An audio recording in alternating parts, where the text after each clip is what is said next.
All right, so everyone's talking about AI and art, right? Usually it's this whole robots are coming for our jobs thing. But what if that's not the full story? What if AI could actually make us better artists?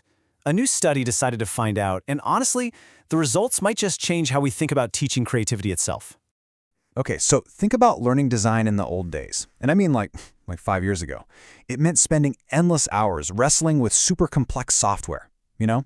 You get total control, sure, but the learning curve is just brutal. Now you've got these new AI tools that are all about spitting out ideas in seconds. It's fast, it's easy. But the real question is, does that actually make for a better way to learn?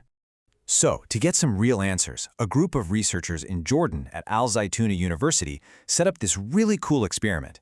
They took an actual graphic design class and basically created a showdown, the old way versus the new way. Let's see who came out on top.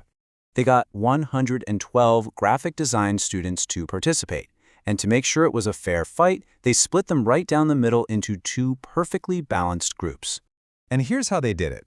You had the experimental group, 56 students who got to play with all the new AI toys. Then you had the control group, the other 56, who stuck to the traditional software. The key thing is, both groups got the exact same assignments. That way, the researchers could really zero in on what difference the tools made. Now, the AI group didn't just get one little app. Nope, they got a whole arsenal of creative tools. We're talking Midjourney and Leonardo for generating images, Fontjoy for finding killer font combos, ColorMagic for palettes, even Looka for logos. And they used Adobe Express to stitch it all together. It was the whole shebang. Okay, so what exactly were they looking for? It wasn't just about who made the prettiest logo. Nah, they were digging deeper. They wanted to know about the experience. You know, did the tools actually feel useful? Were they fun? And how hard was it to get the hang of them? So first, they looked at what the study calls utilitarian benefits. It's a fancy term, but it's really simple. It just means how useful is the tool? Does it actually help you solve the problem and get the work done? Is it practical? That's it. Next up, hedonic benefits. Again, sounds complicated, but it's really just the fun factor. Because let's be real, creativity isn't just a task to check off a list, it's about the feeling, right? So, was it enjoyable to use these tools? Did it make the whole process more satisfying? Then there's learnability, and this one is super straightforward. How easy was it to pick this stuff up? Could a total newbie get comfortable with it pretty quickly, or was it a massive headache to learn? And finally, they rolled all of that together into the overall user experience, or UX. This is the big picture. When you add it all up, how useful it was, how fun it was, how easy it was to learn, what was the final verdict? Was it a good experience or a frustrating one? All right, so the students spent weeks making logos, ads, you name it. The experiment wrapped up, the researchers crunched the numbers, so what happened? What did they find out? I mean, this is the whole point, right? Did these shiny new AI tools actually make any real difference?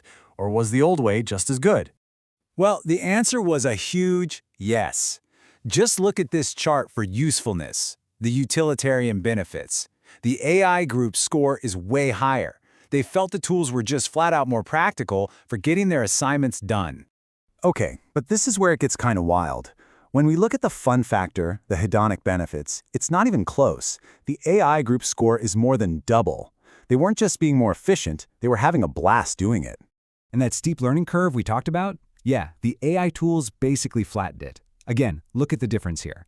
The students found the AI software so much easier to learn and get good at.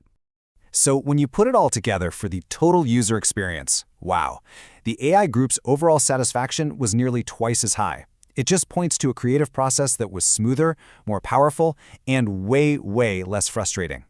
And this isn't just my interpretation of the numbers. When the researchers actually talked to the students afterward, they said the exact same thing. The students themselves confirmed it. The AI tools were useful, they were fun, and they were just a friendlier way to learn. So the results are pretty clear, right? But what's the big picture here? What does this mean for art class and maybe for all classes in the future? And this is maybe the most important point the researchers make. This isn't about AI replacing the artist. Not at all. It's about AI becoming a partner in the creative process. Think of it as a powerful assistant that helps bring your ideas to life. And think about what that means for school. If the AI can handle all the boring, repetitive stuff, students are free to focus on what actually matters. Instead of just learning which button to click, they can spend their brain power on the big ideas, the creativity, the strategy, the storytelling. That's a huge shift. Look, this study really gives us a sneak peek into a totally new way of learning. It shows that AI doesn't have to be a threat. It can be a tool that makes learning better, faster, and honestly, a lot more fun.